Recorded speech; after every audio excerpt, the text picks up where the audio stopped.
All right, y'all. Welcome to Street Church. Congregation, come on in. And for first time visitors, welcome, welcome, welcome. All right, let's get into this video. This video is going to be about a former Alabama state trooper who started off as a FBI agent. Now, this is a sick and wicked individual. I mean, sick.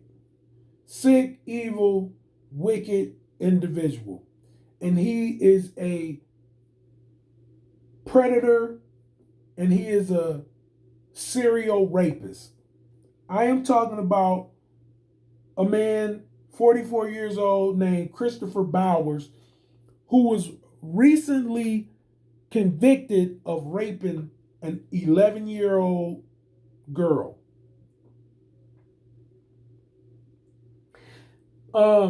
This guy was using his career to be a predator. He was using his career in law enforcement to be a serial rapist. He started out as an FBI agent, where he was raping one of his co-workers and torturing her and raping her, and he was let go from the FBI. Now, what he did is he forged a letter to make other law enforcement agencies, as he tried to, as he not even tried, as he continued to get into law enforcement with this forged letter, because he wrote a forged letter that looked authentic to other law enforcement agencies, where he would use that forged letter as though and the letter would appear to be as if the FBI was saying that he was rehireable, that he was able to be rehired.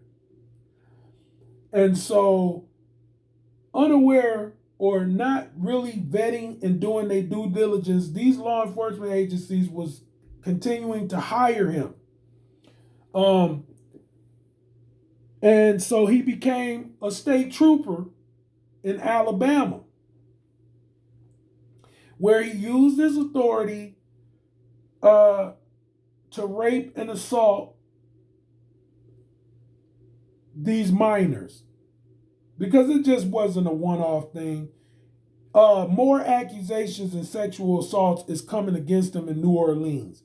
He's got convicted for when he was an Alabama state trooper. Listen, this 11-year-old girl is now a teenager, and it was just recently that she decided to come out to a friend and tell the friend what he had been doing to her for years. So he did this for a few years to her. He was convicted of sodomy and sexual assault against a child under 12. Sexual abuse and sodomy in the first degree. So what he had done to her was horrible. And they're not going to tell who she is because she's still a minor.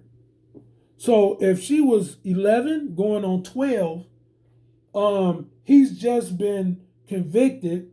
That trial and his charges and the process that he had to go through for a couple years. So she's probably 13 going on 14. So he probably did it to her from 11 to like 12 and a half or 13. And now charges against him in New Orleans because, again, due to this forged letter that made him seem rehireable or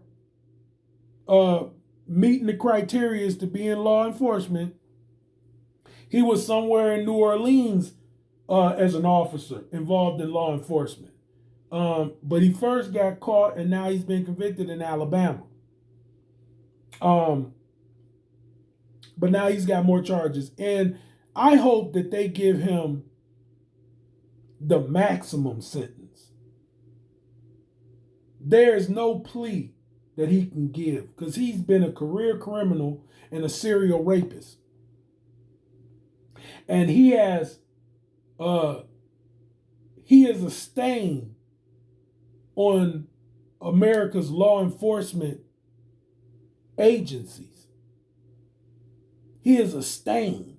He is a stain that needs to be removed from society for as long as possible.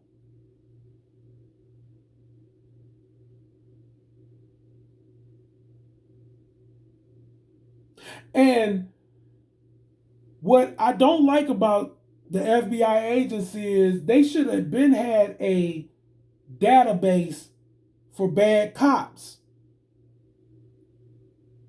That's one thing that they could do if they want to do. They don't have to defund the police, but they sure can reform the way they practices.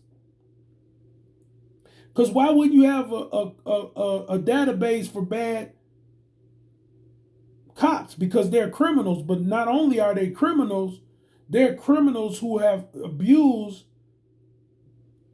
their status as a law enforcement agent. So why wouldn't you have a database with their face that can be easily pulled up? You got it for criminals, ordinary citizens, non-law enforcement agents, non-law enforcement agents. You have a database that can be easily put up because you fingerprint somebody when when they get their first arrest. If it's a serious enough crime, you will fingerprint them, whether they're guilty or not. Just being arrested could get you fingerprinted.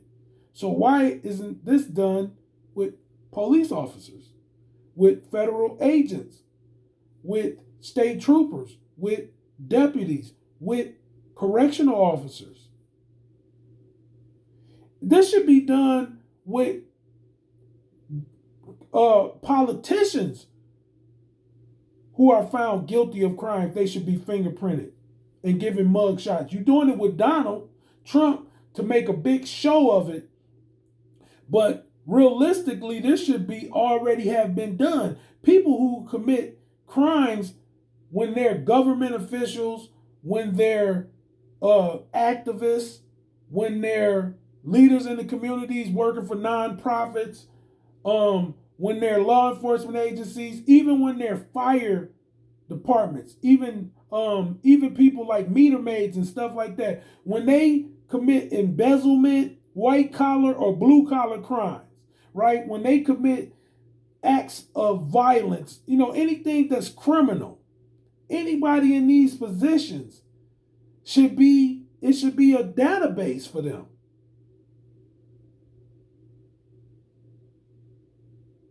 It should be a database. It should be something that can be easily pulled up.